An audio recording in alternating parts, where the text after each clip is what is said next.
Welcome into a weird later in the week edition of Cincinnati Soccer Talk. Sorry to throw off your routine out there and upset the balance of the universe and your work week with 4th of July falling on a Tuesday. We didn't think our regular podcasting listeners would mind if we just skipped and jumped a little bit over to Thursday. So Cincinnati has been a weird place the last couple weeks, huh? Big weekends, concerts, games, sports teams doing well. Huge summer, in my opinion. Downtown's been packed. The city's had a ton of great press and is proving more and more they can handle these big crowds, these big events. Seeing the newspaper begging for more this week, asking for bigger events and things. Now we have another match this weekend. The United States men's national team, Guatemala, Jamaica coming to town. Since he gets to show off again, it's hard not to be excited about everything that's going on. Let's spin that over to the soccer pitch in which FC Cincinnati is still doing okay despite missing key players. And Pat Noonan's over there playing Who Wants to Be a Striker this week, asking the locker room for volunteers up front. We want to dive a little bit into how FC Cincinnati is navigating these waters as well as touching on the big matches this weekend. Let's get episode 336 cranking with our co-hosts. We'll introduce Nate first. What's up, man?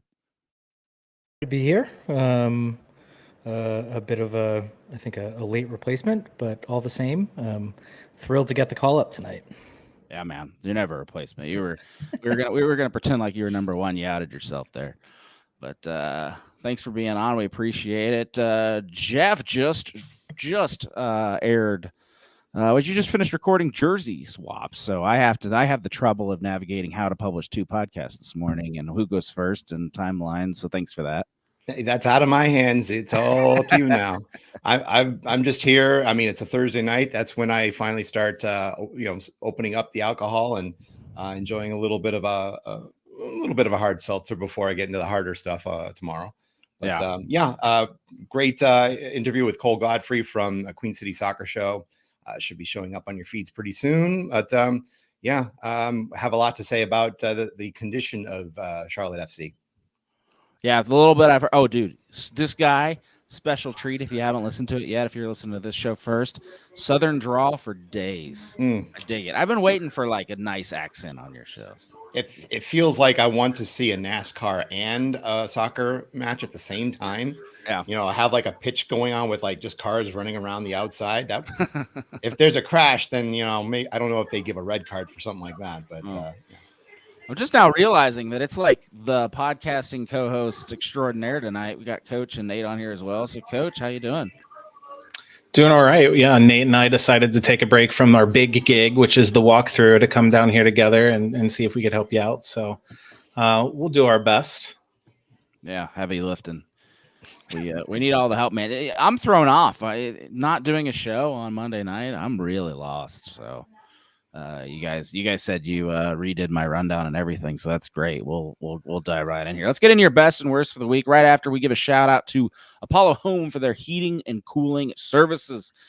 I think a little known fact, they have in-house I mess this up every week. Excavation departments to help you with your underground water line and sewer repairs. If you're having issues with your water line, with all this rain, drain lines, sewer lines, give them a call. It's a free visit for one of their specialists to get on site to your house and provide written estimates. Visit apollohome.com to schedule. Jeff, let's start it off. Best and worst. How was your week? You can go MLS, United States men's national team, crazy trades. I'm going straight for, the thing that kept my attention over the weekend. I mean, you're talking about my old team, New England, playing against my new team, FC Cincinnati. That's always a fun, entertaining spectacle. Even though I didn't see many of my friends making the trip. Cincinnati's a hub, guys. You can go from Boston to Cincinnati. It's not that expensive. But my best for the week, I'm going to have to say, the offensive output. 22 shots. Were there 7, 9? I lost track of how many shots were on goal, but considering that they were missing Brandon Vazquaz, they were missing a DP, they were missing dependable offensive outputs to get a brace from Dom Baji of all people. Not talking bad about him, but his performance as a scoring striker has been something we've been waiting a long time to see. So to see 22 shots directed towards goal. Makes me feel good about the offensive output, even without Bupenza and Vazquez. The worst part, though, and I mean, this is once again related to the international break. Not having Miazga in front of Roman is really throwing off his rhythm. The own goal was tough. The second goal was tough. You've got a small amount of people that you can use in the defensive area. You didn't have Ian Murphy, so really these types of games are going to catch up on you if you don't have a healthy Haglund, Miazga, and Mascara in the back there. It's going to be Muscary, I guess you can call it. But a bad day at the office for the defensive line. Yeah. Not as bad as Toronto. Mascara definitely helped, but still a little rough. I know what you mean. Nate, we'll dive in. Take it away. Yeah, I think my best kind of builds on what Jeff was talking about, but I'll go more, a little more broad, I guess. And that's just that FC Cincinnati played really well against a very good team with those absences. And I think that's something that we were all looking to see what would happen after the DC United result. I think there's some bad luck involved there in how it ended up 3-0. But to bounce back with the depleted roster up against a New England Revolution team that, sure, they're missing DeJuan Jones, who is a very good player, a potentially best 11 fullback in MLS. But to have a performance like you did, where they really dominated the game and deserved to win, which is a position where, FC Cincinnati have won a lot of one-goal games this year. And I guess I can incorporate my worst here. And that's just, bad bounces will happen. And we've been really lucky this year in that those bad bounces really haven't happened. And when they do, they're not impacting the results of games.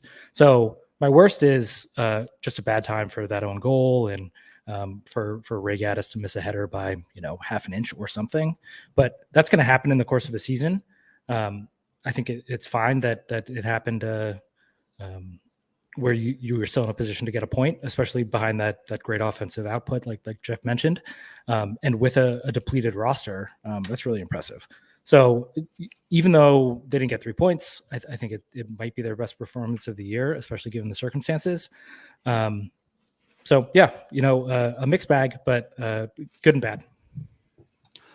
Yeah, it's kind of my feelings as well. I mean, it's weird because you're happy to be where you're at, but a little bit bummed that not everything's working perfectly.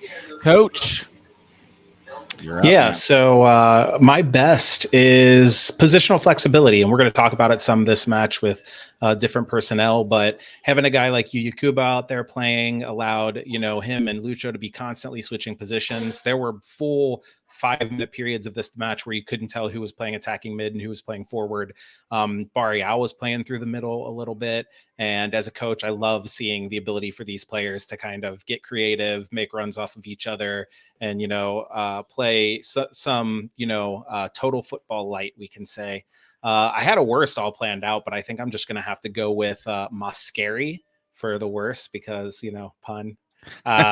Sorry, Jeff. But no, in reality, my worst is not trusting the kids because I think that in order to keep a guy like Joey Apanuno on the bench, to put Ray Gaddis at left center back, not only not his least favored side, actually playing him at center back, I just think as a coach, I would much rather get weak at one position rather than get a little bit weak at two positions. Mascara is not a great central defender. He's much better as an outside center back. Ray Gaddis is not a good center back at all, I don't think. So I would much rather have, Joey Apanuno playing in the center and just be weaker there and let Mascara stay on the left and Haglund on the right.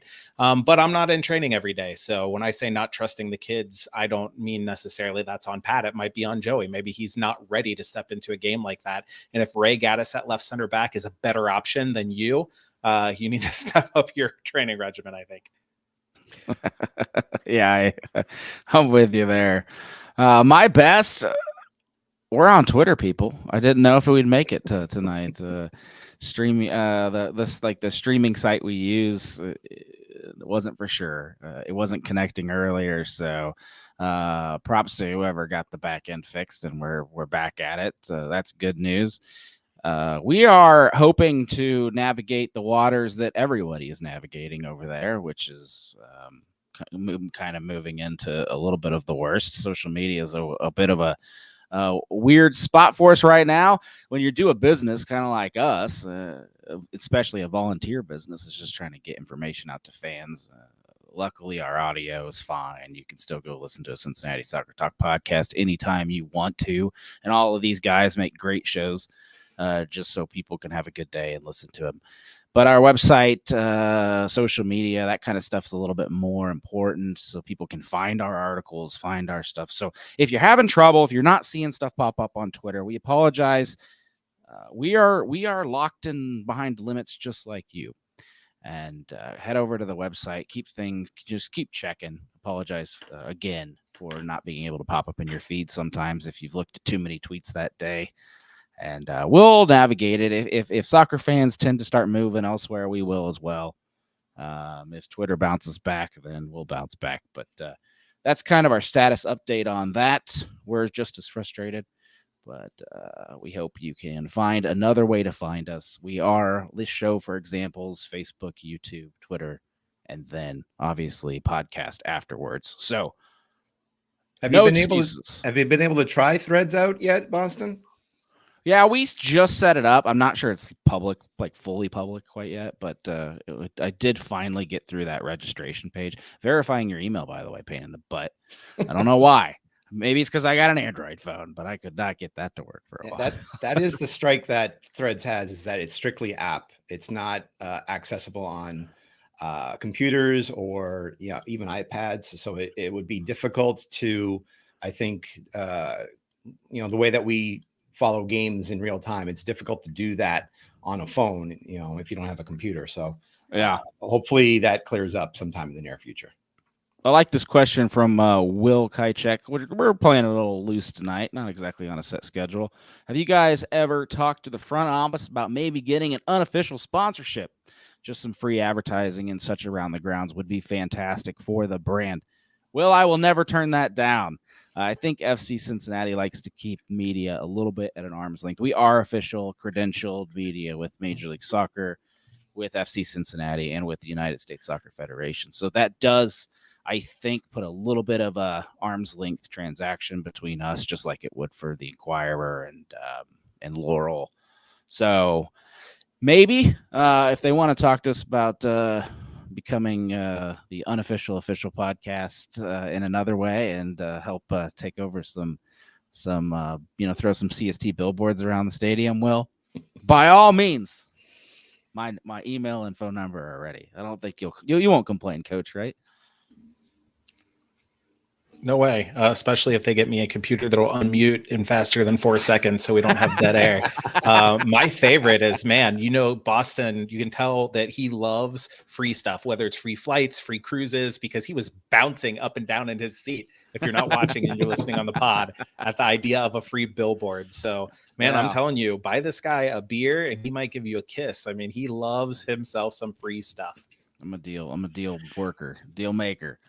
I can see a problem with us having that type of affiliation. I mean, if I showed up in the press box with my orange and blue plaid jacket, I don't think Tommy G would ever talk to me. I don't want it to dress louder than other people. So maybe we should keep that away in mothballs.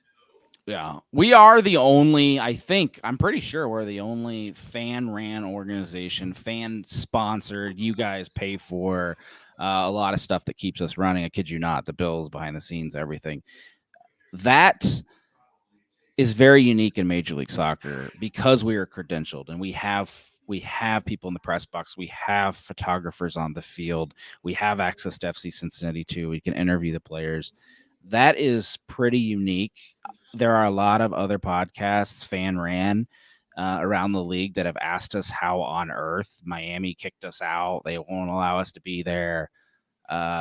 It's special, and I think it's due to the uniqueness of Subs starting this in 2016. and keeping it professional, keeping it as arm's length and true media transaction as possible. So big shout out to our history and the way it's created. But now these guys do great work, and that speaks for itself. And the fact that the club hasn't called us up and said, "Hey, you guys just look like a bunch of goofballs. Why are you in our stadium?" So shout out to everybody, and the writers especially that are not on the show for the great work that they do. All right, we are way off topic, but we'll dive back in now. FC Cincinnati, first home draw of the season at TQL Stadium.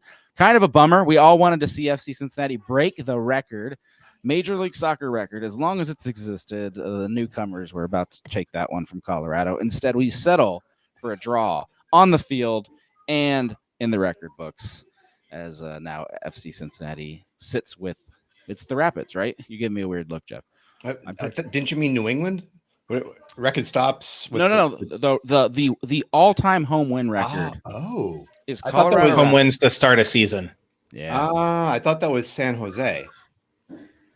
No, consecutive home wins. You're right. Yeah. Is it San Jose? I think it's San Jose that they started out their season with 10 straight wins at home, and yeah. All right. That's why we have you around. Somebody out west. We have tied them. I'm sorry you have to depend on me, Boston. It's somebody, and I am not going to be any help in confirming or denying who it actually is.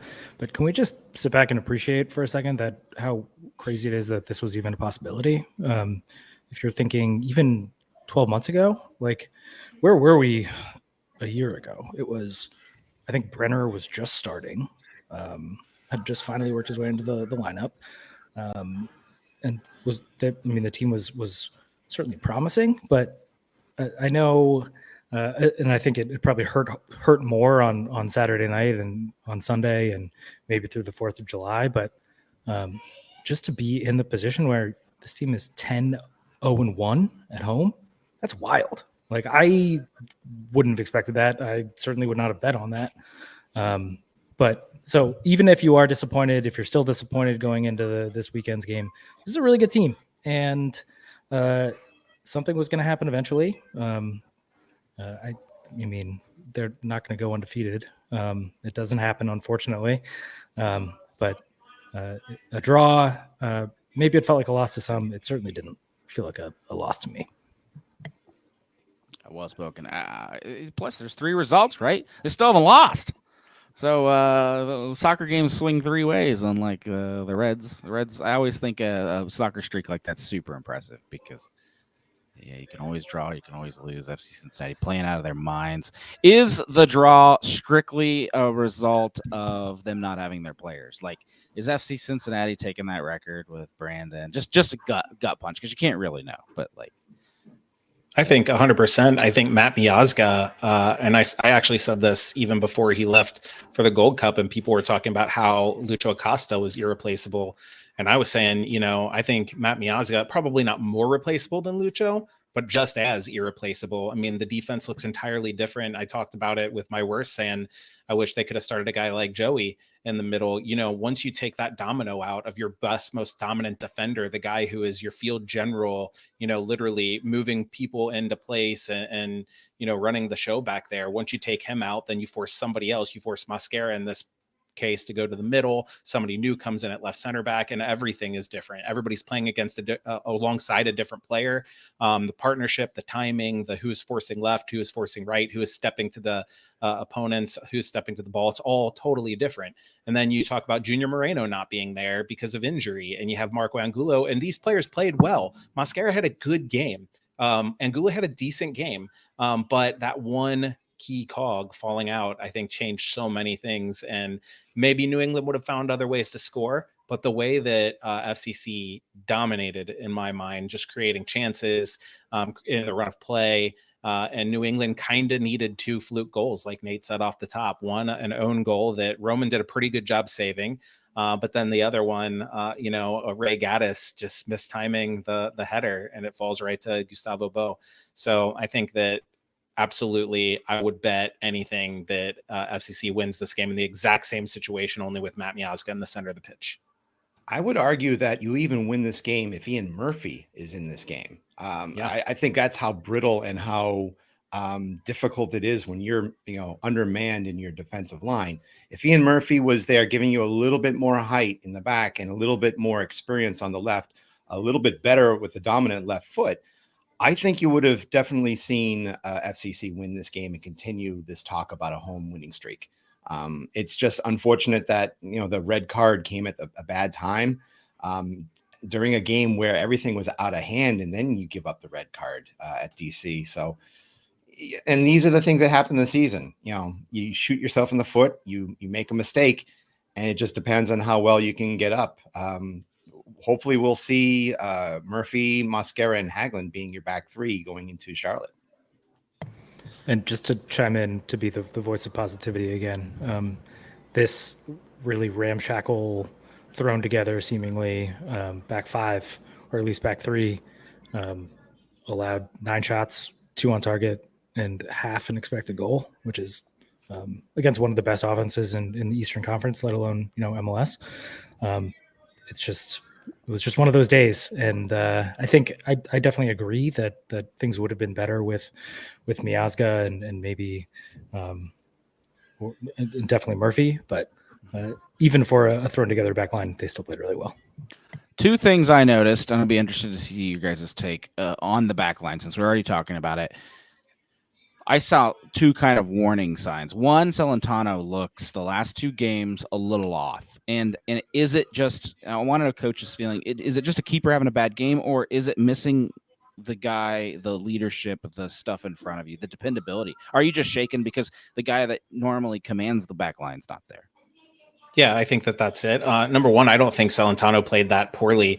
You're really starting to pick nits when you talk about that first own goal. I think his angle was slightly off, which caused him to have to extend more on the dive. And then he didn't push it maybe quite as wide as you would say is perfect. But he did everything else right there. 2 games ago, I think it's different. He did not have a good game. And I do think as any player, when you have players around you that are not familiar, if nothing else, you at least tighten up a bit and you start to second guess what's happening out there. A ball in the air, whereas Roman might think, Miazga is going to head this away easily. Now he's looking around wondering, is Murphy going to jump up and win this because dude's not good in the air for a tall kid or whatever. And so I do think that whenever you take a young player already and then shake the things up around him, you're going to get little things off. And that's what we're seeing. He didn't play poorly. He's not a bad keeper, but the little things that are off, I do think it's a lot of who's playing around him. I think it's also unfair to sort of look at Celentano because you look opposite of him in the same exact position on the other side of the field. Georgi Petrovic is an all-star. He faced a ton of shots, parried away 5 out of 7 on frame. He played a much better goal because he was facing more adversity. But at the same time, he also let 2 in that one of them he might have been able to get his hand on. But once again, you're comparing you're comparing Celentano, who's still new to the league, to Petrovic, who is new to the league but has excelled in his position. So it is unfair to sort of point at Celentano at the end of the day. Yeah, Petrovic, who's due to the league, but like you said, an all-star, and then also probably not long for the league. He will be gone soon. Mm-hmm. The other thing I noticed was corner kicks getting sloppy, and it's got to be height, right? We're just too short out on that pitch, especially when you're going up against a team that's tall. New England seemed to just have a little bit more knowledge and skill on that. Miazga, I'm glad Hagelin's back. Ian Murphy would have been a big help when it came to clearing those balls.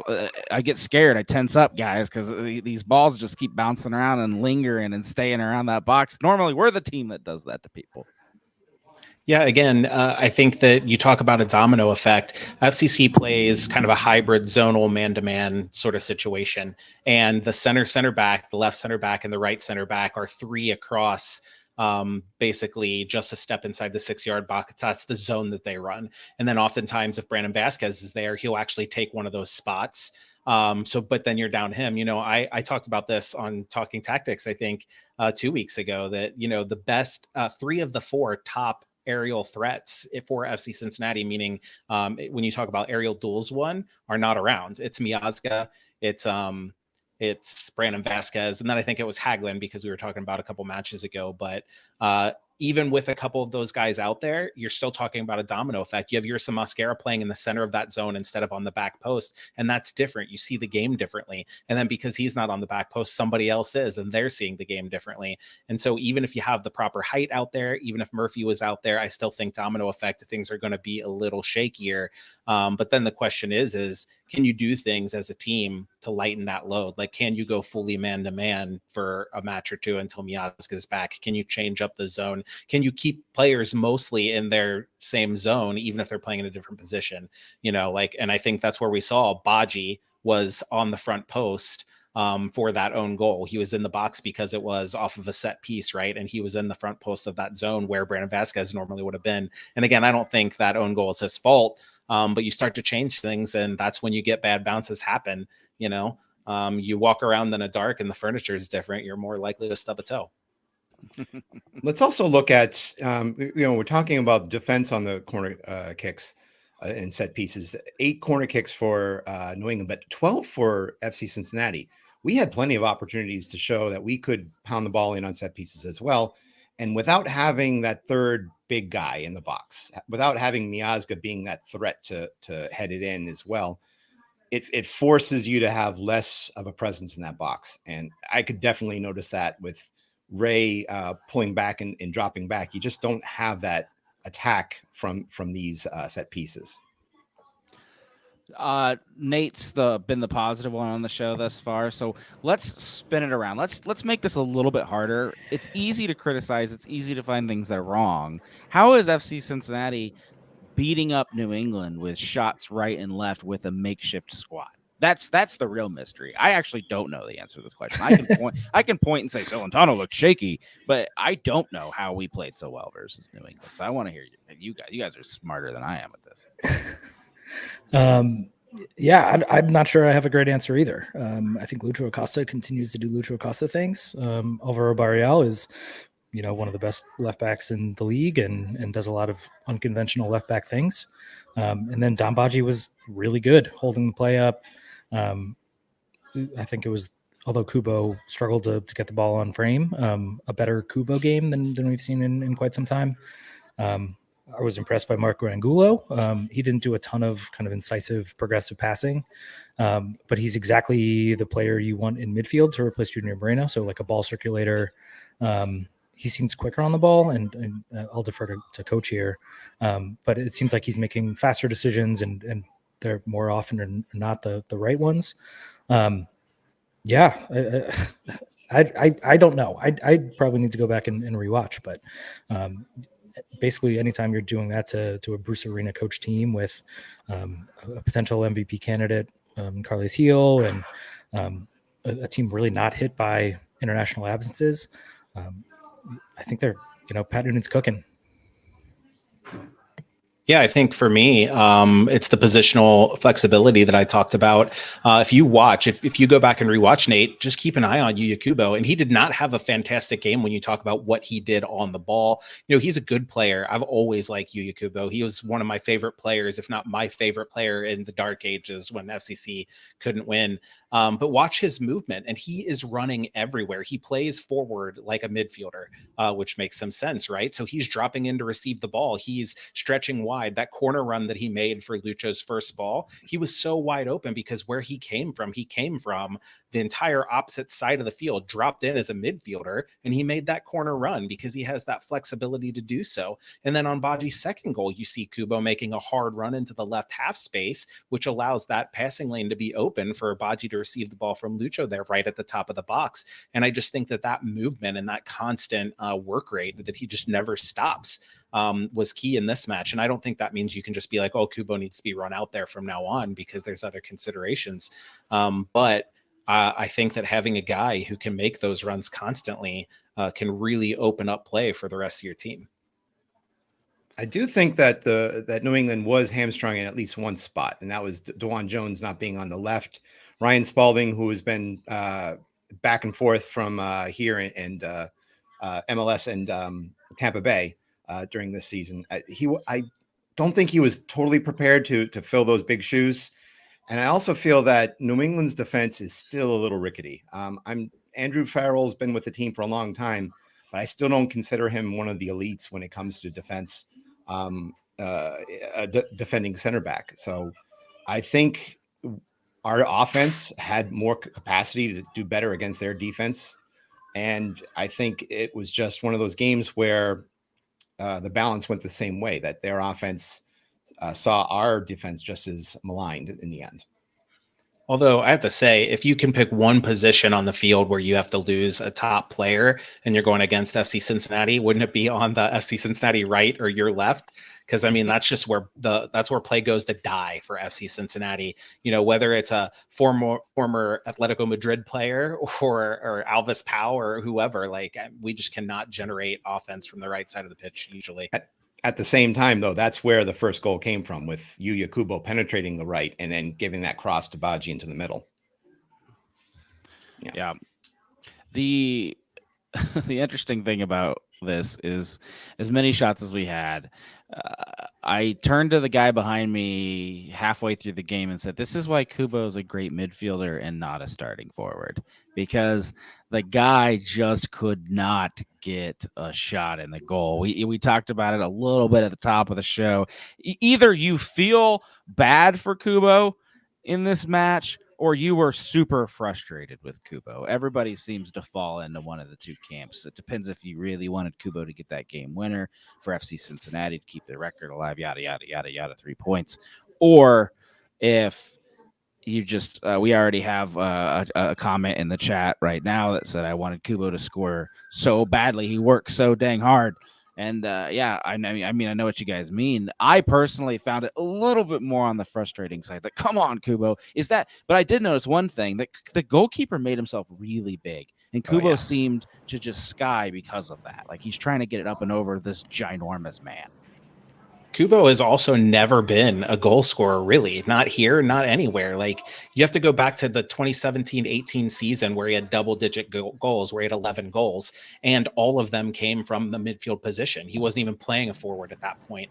And that was in like the Belgian league or something. And then he hasn't scored more than 3 goals since then. So you're talking about a player similar to an Obi or a Junior Moreno that you're not really going to expect. And when they chip in with a goal, great. You have to rely on him to do other things. And that is what is unfortunate about having Kubo on the pitch, is that you have a guy where, like, man, you can't have a forward that's out there doing such good work, but when they end up with the ball at the top of the box, they can't even hit the frame.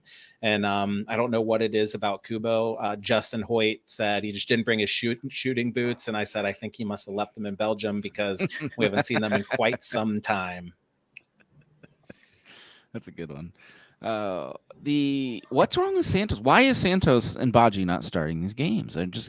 Can Santos just not go 90 minutes? Is that the problem? He's on the way back, I think. I think it's injury related, and you know, based on kind of the chances they generated, maybe you want to stretch him out a little bit further against Charlotte. But I mean, you don't want to. Hamstrings are always a dicey proposition to come back from, especially for a player that's had tons of injuries. It's piled up anyway. Yeah, he almost did send us home, you know, with that great shot at the end that just went wide. If that had mashed itself into the net, we'd be saying a completely different thing at this point. Yeah. I thought I placed a bet, actually, guys. I'm ashamed of this, but I placed a bet that Carlos Gil would score on FC Cincinnati. I thought the inexperience of our makeshift defensive line would open up. This is a guy that can shoot from, if you give him space, you give him time, he's going to score on you. And I did not think a makeshift Pat Noonan FC Cincinnati team would be able to stop him. So full credit to the coaching staff for making me lose money. Congratulations. And that's where I think you see the benefit of having a guy like Angulo on the pitch, even though he's, you know, inexperienced and maybe not in top form. He is so mobile and aggressive, tracking runners and tracking the ball. When you have him and Obi out there, and then you drop Kubo into the midfield because he's pulled back because Lucho decides to camp out up on the left side, and you have 3 ball hawks there that are going after it. That could also leave big gaps But if they're aware of the best player on the other team, it's going to be tough for that guy to find any space with those three out there because they're so mobile. Yeah, well, I want to talk a little bit more about this week. We've got Charlotte coming up. We've got Brandon Vazquaz and Miazga playing for the United States men's national team. Lots of cool topics here. New players supposedly coming to FC Cincinnati, but never seem to quite get here. And all kinds of fun stuff to dive into. Let's throw it to Subs, though, and Beyond Exercise, our amazing sponsor downtown. Check them out if you haven't already. And take it away, Subs. Beyond Exercise is a locally owned physical therapy and fitness facility that helps people prevent and rehab from injuries, improve fitness and athleticism, and recover from strains of daily life. In fact, they've worked with a couple of your FCC starting 11 over the past 3 off seasons.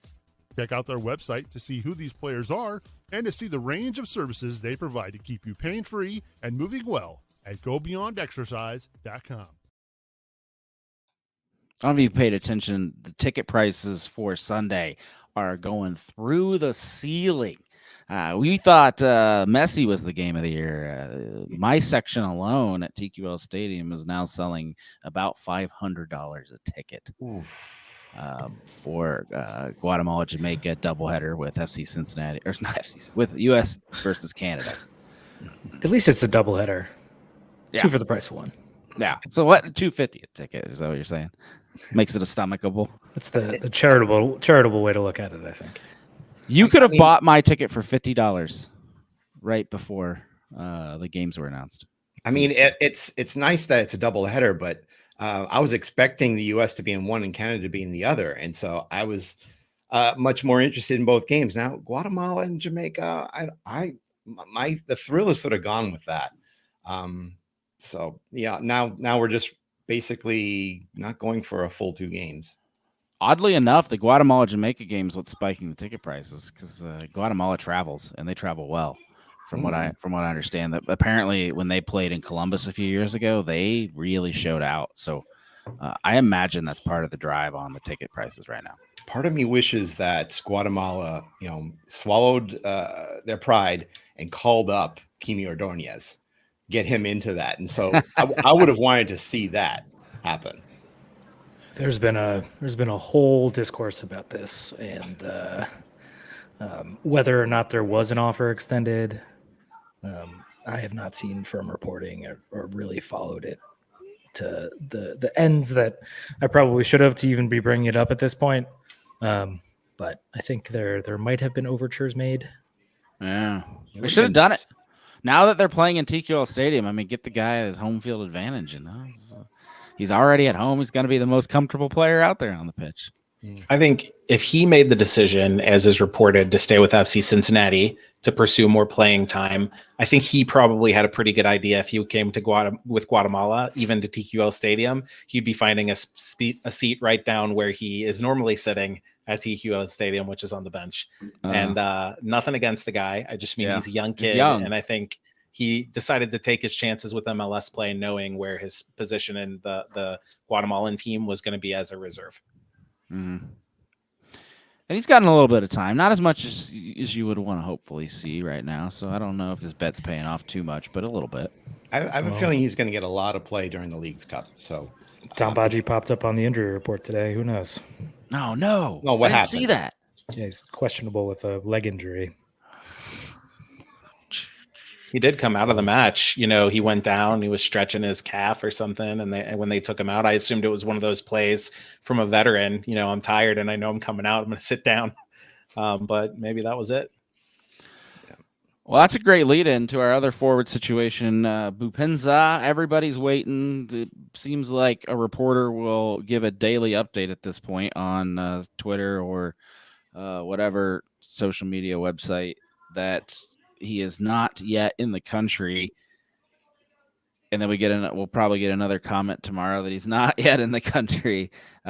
He is still in his home country, actually, where he played a little bit earlier for his national team. So it's definitely a visa issue. We have learned it's not an FC Cincinnati issue. It's not necessarily it's all paperwork, right, Nate? Is where we're sitting?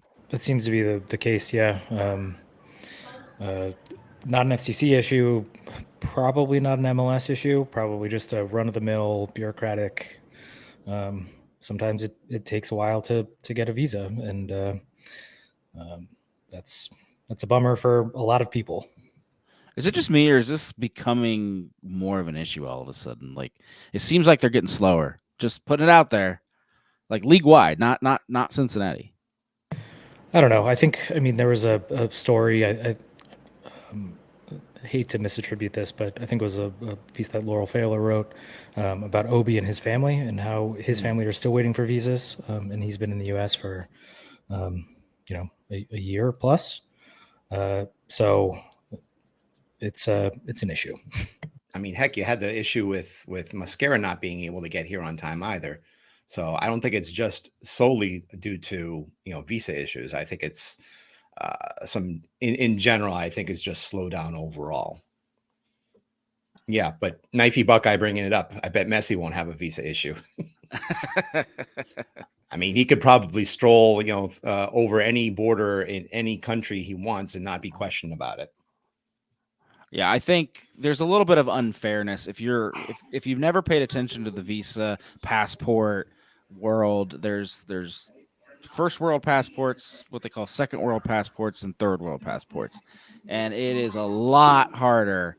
It even slows you down if you have a entire soccer league backing you to get inside the United States. If you do not have a soccer league backing you and you have a third world passport, you have no shot nearly at all, unless you somehow win a lottery or get sponsored by some kind of school. So the interesting thing about it is if Bupenza was not a Major League Soccer player, there's no way in the world that visa would even go through. So you need a lot of pushing and support to get these things through. That's just kind of the reality of the situation out there with the different levels of passports. Yeah, so I think the best we can hope for is just as quick a resolution as possible, and hopefully we'll this daily Twitter update can cease. I'm sure that the people who are at the training facility every day will can't wait for that day. Yeah, right. I do feel this would be the good opportunity to, if you are Akimi Ordonez and you're chomping at the bit to get yourself some opportunities on goal. I really think you have that opportunity against Charlotte this weekend. Speaking with Cole Godfrey, his main concern is that he doesn't see a Charlotte team that's able to determine a sensible and consistent starting 11. That they have a lot of people being played out of position, and it's starting to wear on the fan base a little bit.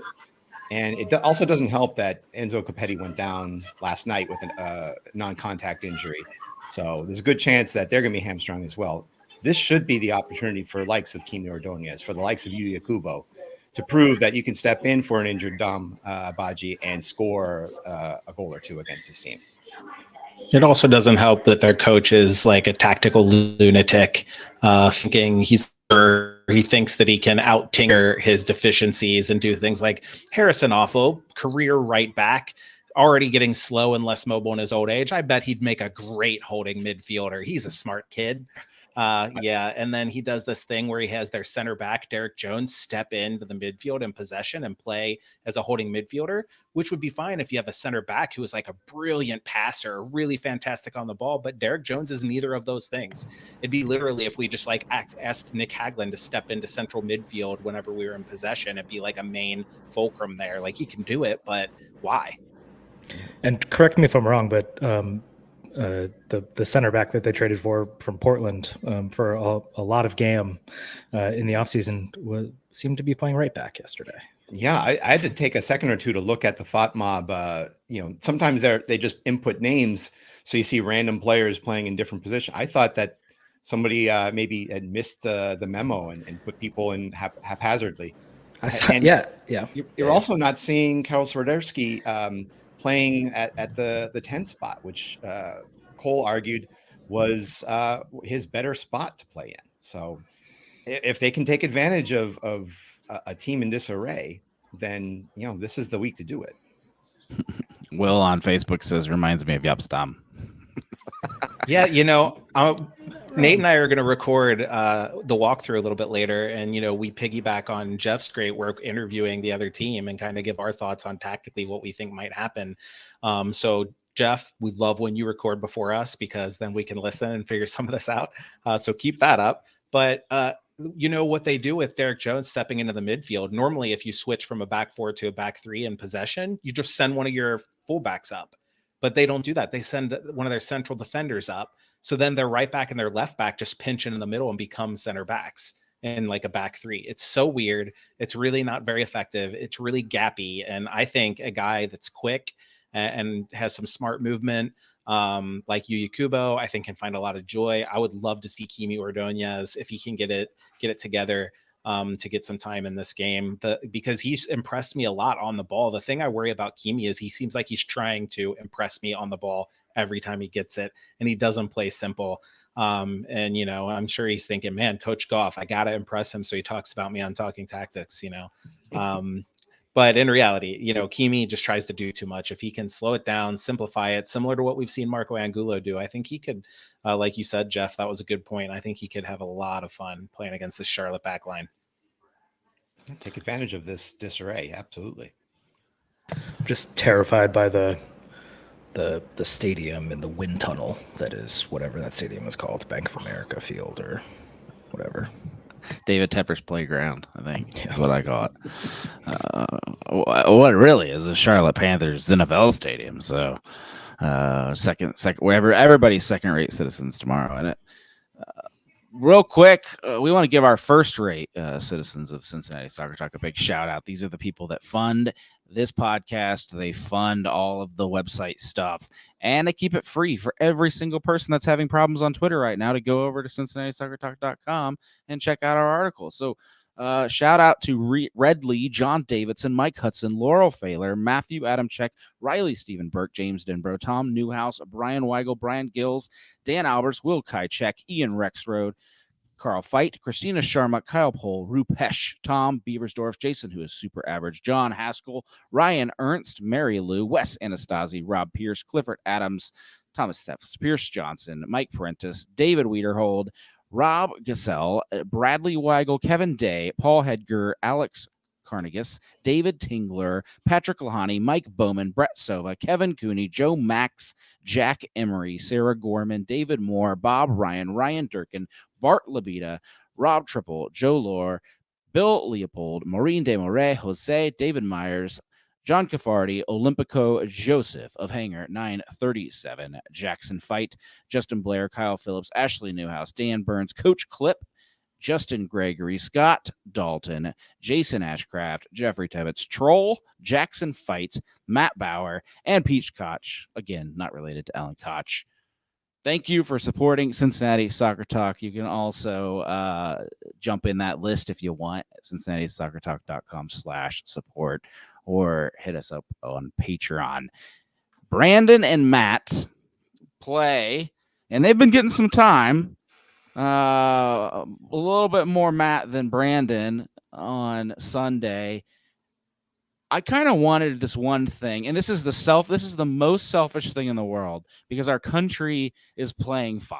They're playing great. They did okay. They breezed through their group stage, and Brandon Vazquez didn't score all the goals. So I'm like, what the heck? You didn't start him. He only had one goal in 2 games, jerks. Now, Ferrara, what's his name? Just running around scoring hat tricks right and left. Is this selfish? Is it selfish? Team over country? Yes. Yes. But come on, why is it? Why don't we get a little Brandon up top? I'm not gonna yuck your yum and how you want to enjoy watching soccer, but yeah, it is. I like this version of Nate after a few beers and a rain delay. I like this. I will say, Boston, I'm on your team here.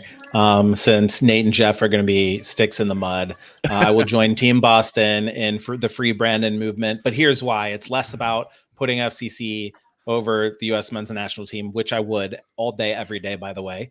But we've seen as U.S. fans what Ferreira can do against good international opposition, and he's had his shot. And I think that the Gold Cup is a chance to give other players the shot at that. Like Ferreira is never going to be anything other than the USA's third choice striker.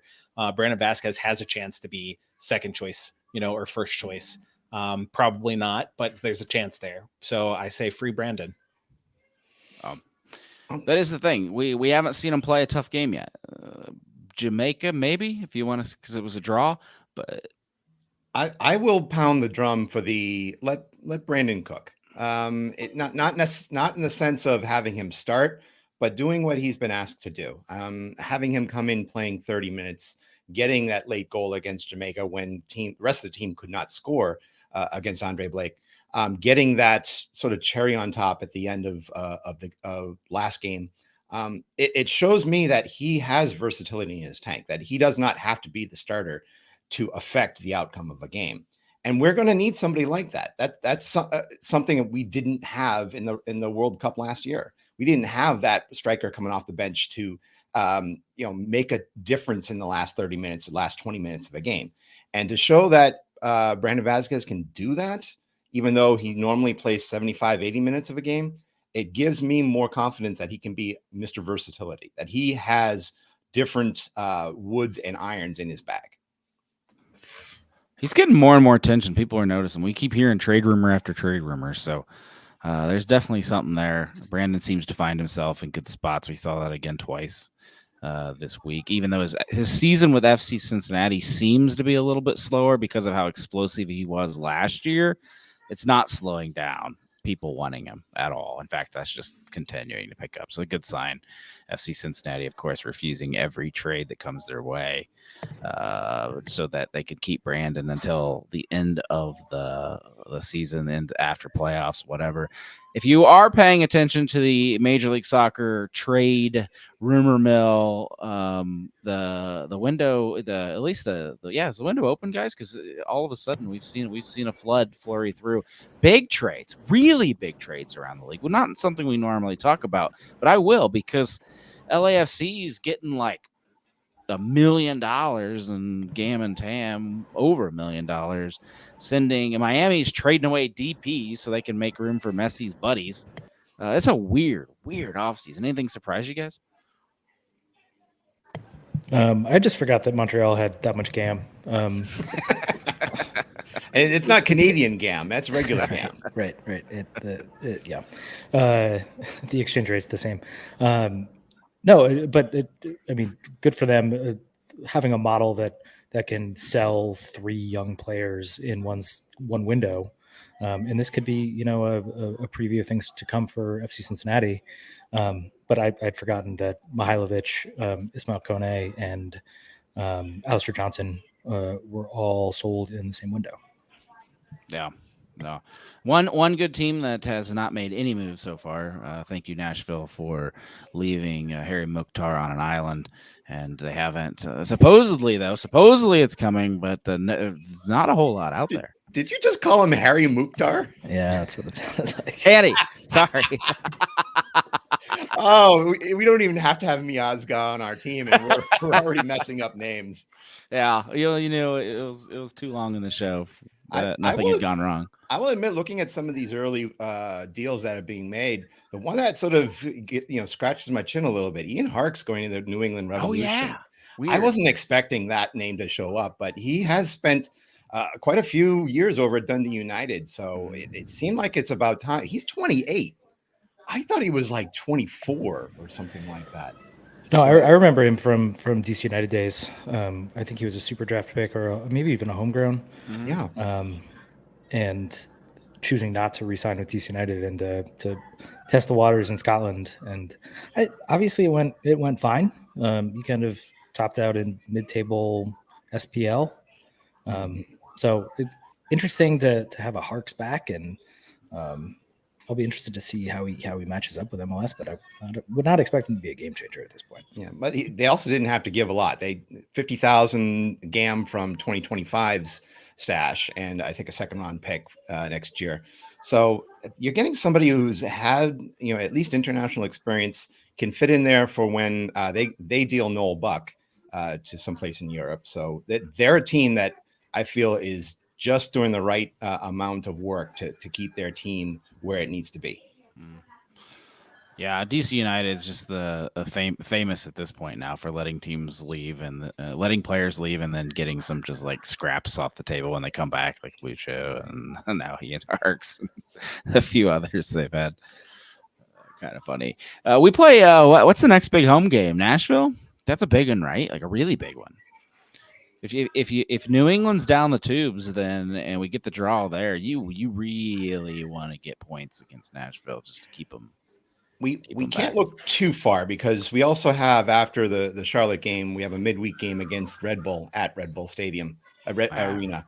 And so, it'd be nice to really, whet our appetite and look down the pipe at Nashville and see a big 6-pointer there.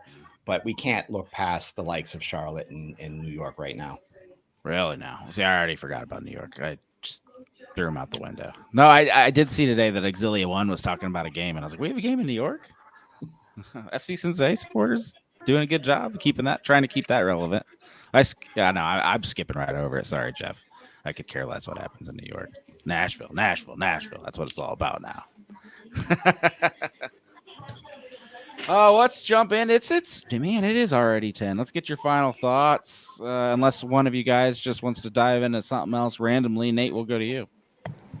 I think my final thought is building off kind of what you guys just said.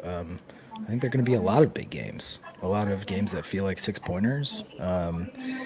And it'll be fun. It'll be exciting. It'll be terrifying, probably.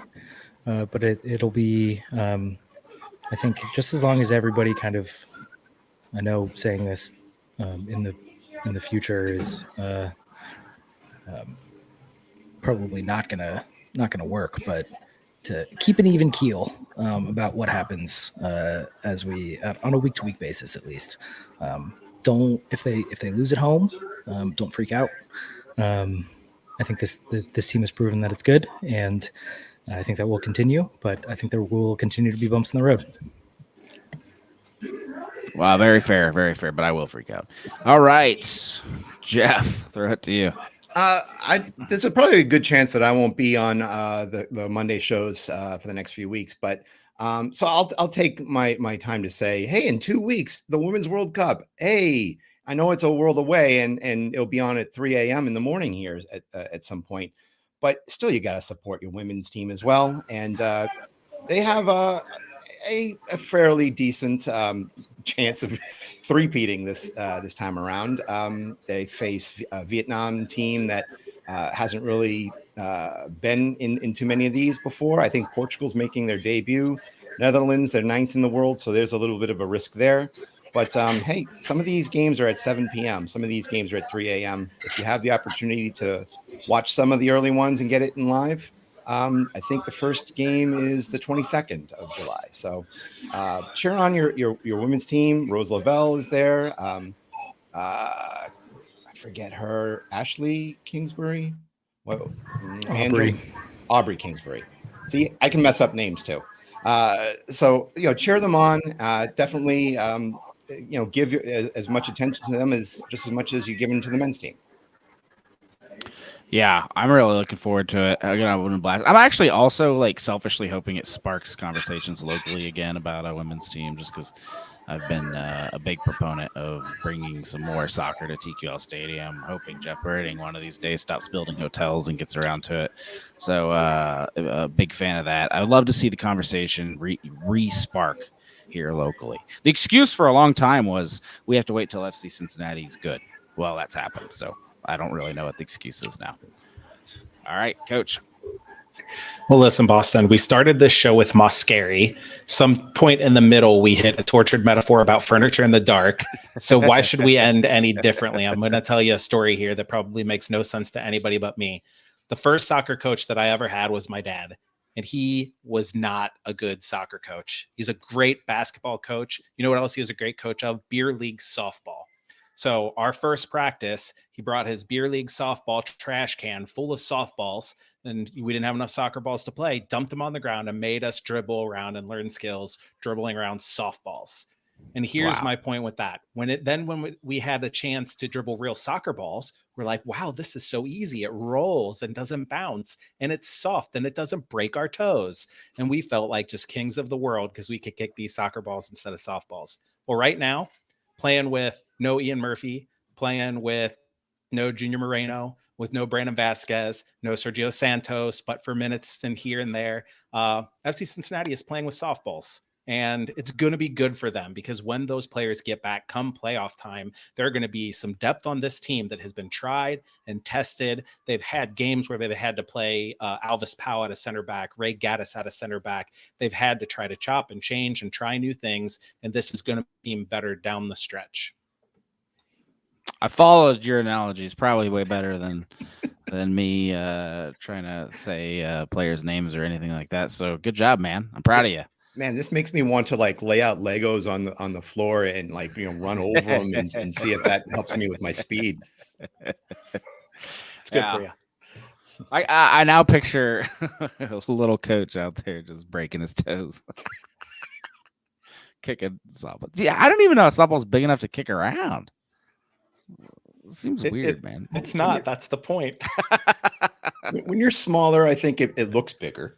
Oh, okay, is that how it works? Yeah, like if I went outside right now, well, I haven't cut my grass in 3 weeks, so I'd lose a softball out there. But random. Thank you for tuning in to Cincinnati Soccer Talk, where we start out strong and end up talking about tall grass in the end. So we appreciate you stopping by. We hope you had a fun episode 336. And we look forward to seeing you next week at a more normal pace, I believe. Stay tuned. Watch Cincinnati Soccer Talk Jersey Swap. Check out Talking Tactics, the walkthrough, all the fun stuff going on. You kind of got the special tonight with all the talking heads around this part. So we appreciate and hope you enjoy. See you next week.